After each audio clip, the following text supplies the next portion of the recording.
after some delay, the mid-season patch is finally here, and this is the most controversial one we've had. There's some really cool stuff here, and some really stupid stuff. I'll say it right here, it's definitely not going to be the same as the God patch we got in like 3.1. Sorry guys. That being said, there is a lot to look into, so I'll go over it and try to give my analysis on what's going to change. Subscribe if you enjoy, and let's get right into it. We gotta start with the less relevant change. Aerospray has reduced ink consumption by 9%. This will mainly help with being able to use your bomb or sprinkler and continue fighting. Not really a problem it had, not really going to change much for Aerospray, but it's there. Both Splatter Shot and N-Zap, yep, Zap 85, one of the staples of the meta, are getting buffed. The ground spread on both of these weapons is being reduced by 17%, and the notes also specify that this will mean Intensify action will help better as well, since Intensify scales to the RNG being closer to what it is on the ground, and that's obviously less now. This is especially relevant for Zap because 85 has Cooler and gets Max Intensify, which is now going to also be 17% more accurate in the air. Did either of these weapons need this change? Not really, but Nintendo really likes to buff shooters randomly. I would have been somewhat okay with this if the weapons got like maybe 10 more points for special, but spoiler alert, they didn't. Not even 85, which is 180p somehow. Splattershot Pros finally got a buff. It's going to paint about 8% better. This is especially nice for Forge, which gets like 2 Booyahs a match. With Machine being kind of mediocre right now, maybe we could see Forge picked for getting a solid amount of Booyah bombs, but I don't know. It's still 210. I think you would have to run a charge up set, and even then, I don't know if it's worth it. The weapon's just a bit too mediocre in my eyes, but this is definitely a step in the right direction. Luna Blaster will have 25% less jump RNG, and the Intensify action curve will be easier to activate with a smaller quantity. This will probably be closer to what the curve looks like on shooters, which is shown here. This is a really cool change. Why did only Luna get it and not any of the other blasters in the game? I have no idea. Don't get me wrong, it's nice that they did this, it's just kind of weird that it's only Luna getting the change. I don't think this will lead to a sharp uptick in Luna players, especially with 92 being in the game and being comparable to it, which probably hurts the amount Luna is used in, but it's not bad. It's a solid change. Dynamo Roller will have 10 frames less white ink, or the delay before you could recover your ink tank. Nice, it is one of the weapon's main weaknesses. It's not enough, but again, another step in the right direction. This is the second buff Dynamo's gotten in terms of main weapon changes, so at the very least, they are looking at the weapon. Finally, we got a really important buff though. Paintbrush is getting the ink efficiency buff, and by way more than I expected. 25% less ink consumed, both when swinging and rolling. It's been kind of hard to tell how good Paintbrush could be because the ink efficiency has just hurt it so badly. You're going to be able to use your curling more, main sabers will feel impactful with it, and it'll be able to paint way more and get a lot more of its wave breaker. Honestly, I'm very curious to see how much better this weapon is going to be in this update, but the main weakness of this weapon being toned back severely is very nice. Gootuber is essentially getting a quality of life change where there will be some indicator to show when you're dealing over 100 damage with a partial charge. This has been a gimmick exclusive to it since a patch way back in Splatoon 2, so it's nice to see that it'll be easier for players to know when they can release the shot. It's not going to make it good though, but like, it's really nice when you actually play the weapon. Blob will paint about 10% better. I mean, sure, it's nice. Blob is a weapon that tries to have a lot of paint on the map. It is one of the things it does, and so being better at that job is not a bad change. I don't think we're going to really see the weapon that much, but it's a good step. Finally, on the main weapons is Tri-Stringer, with some pretty significant buffs. The explosions from the bow themselves will do 30 damage instead of 28, being a much more impactful combo number. This buff also means that if you hit 2 bow shots onto an enemy and 1 explosion, that will now kill. Cool. The movement speed of the weapon while strafing is also increased by 13%,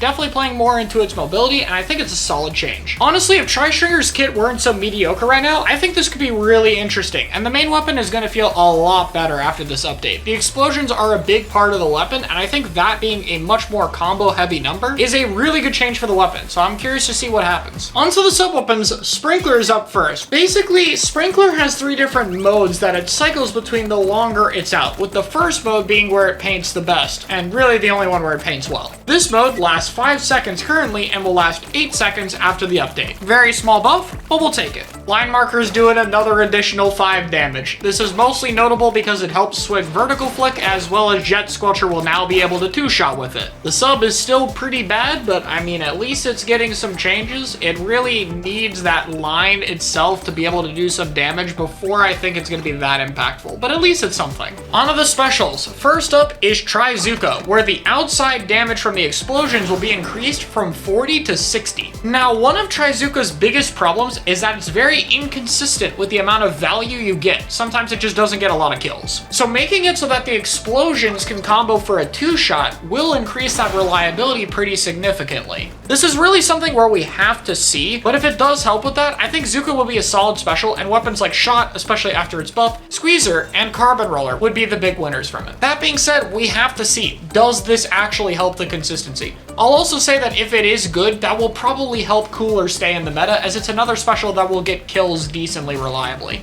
Ink Vac is up next. So when you don't absorb anyone's ink, your shot will be 50% larger. In addition to that, when you do absorb ink, it can be a maximum of 25% bigger if you suck up the maximum amount. So basically this is changing the curve. What you need to know is that the explosion size when you don't absorb ink is 50% larger than it was there, and the maximum size is 25%. So think of it as both sides of the spectrum are larger. The shot is really the best part of VAC right now, so it being better is cool. However, you're not going to get to that part by a lot, and I think the devs really aren't sure how to fix the actual suctioning part of the vacuum. Until we get something like being able to change into the shot early, something that would be especially more impactful with this buff, I think VAC is still going to be on the bottom end of specials. The most important buff of the entire patch, most likely though, is Super Chump, which you could probably have expected by now. They gave this thing 3 buffs. First off, the max damage is going to be increased from 60 to 70. Most importantly, this means it will combo with the outside 35 damage hit as well as other 30 damage weapons, meaning getting hit by just one Super Chump is now much more threatening. In addition, the radius of that explosion is increased by 38%, and the radius of the outside explosion is increased by 20%. This makes it much easier for chumps to combo into each other as well as hit each other. Now, it's not specified if this also increases the paint output, so I'm going to assume it doesn't, but I'll say if it ends up doing that, then yeah, this is going to be really nice for turf war zones. However, even that aside, Chump's biggest problem is that it's not that threatening to the point where you have to deal with it. Yes, the Chumps have low HP, but people have mostly just been ignoring the Chumps.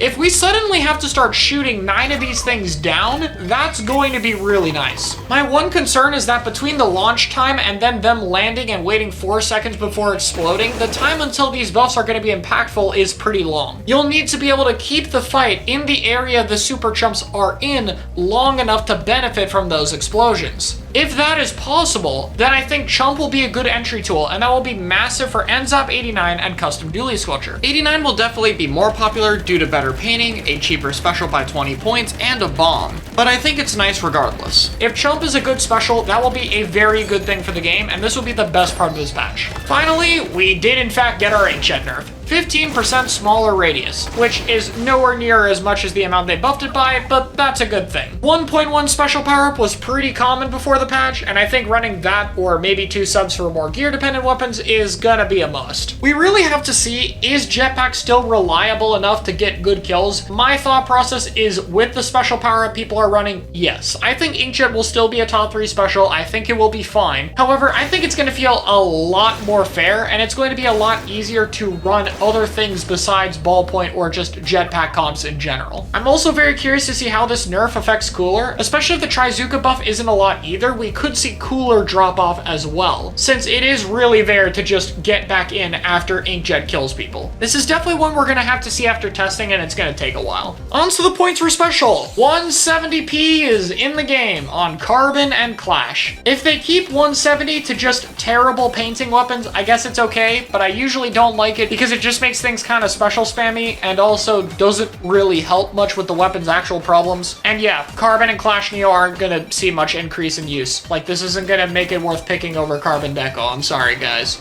On to the nerfs. Rapid Pro Deco is 190p, which, I mean, okay, I guess. Rapid Deco randomly got 210, so I guess it's not that surprising. Tri Nouveau is going from 180 to 190, with Cooler being a better special, and with how dominant it is over other short-range weapons, I guess it makes sense. It does make it harder to pick in place of the N-Zap, especially because Zap isn't here. Zap is still 180p. So I don't know if I like this too much, but like, it's fine. It's not that big a deal. Now, one weapon got buffed a few patches ago, and they toned back the special in the following patch, but clearly it wasn't enough. So luckily, I'm happy to say this patch addressed the biggest problem. Mini Splatling is finally 190p. The stamp nerfs weren't enough to kill this weapon from mid-tier, so hopefully this will finally kick it back down to the low tiers where Yeah, I have no idea why this is here. I think one thing in the patch just randomly gets hit with an unnecessary nerf after they did the Ultra Stamp one, and I guess it just landed on Mini this time. Sorry, Mini players. Finally, Ballpoint actually got 210. So, yeah, that's nice. Good to know this isn't another Splash incident, though Splash is still 200p.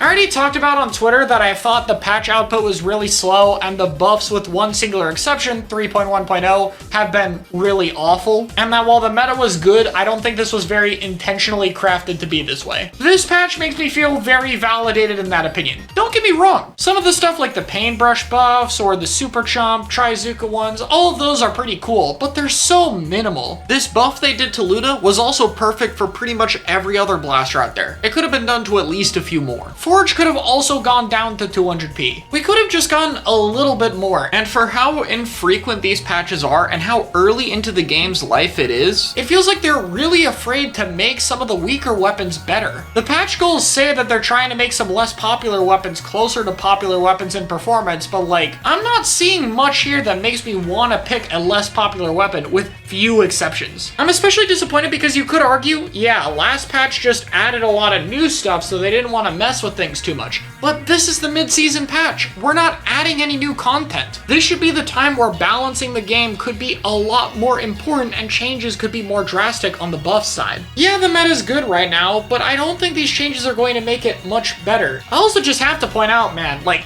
Zap and Shaw did not need that buff. It's not too significant to where it's annoying, but it's still continuing the trend of unnecessary shooter buffs. Zap being 180p happened because of one of those unnecessary buffs in the first place, and it not even being toned back to 190p with how popular it is, even when it gets a buff, is just really dumb. A lot of competitive players are worrying that shooter meta is going to be a thing here, with Zap, 89, potentially Shot, as well as Squeezer all getting buffs, and I guess Forge too, maybe for some maps. Now, personally, I don't think these shooter buffs are going to create a shooter meta. Like, it's definitely going to be easier to run, maybe a bit more common, especially because it got buffed, but like, Nautilus is in the game, and so is Slosher to some extent. Both of those are very good against it, and Ink Armor isn't in the game to make one-shot stuff not work, so like, those can still be okay.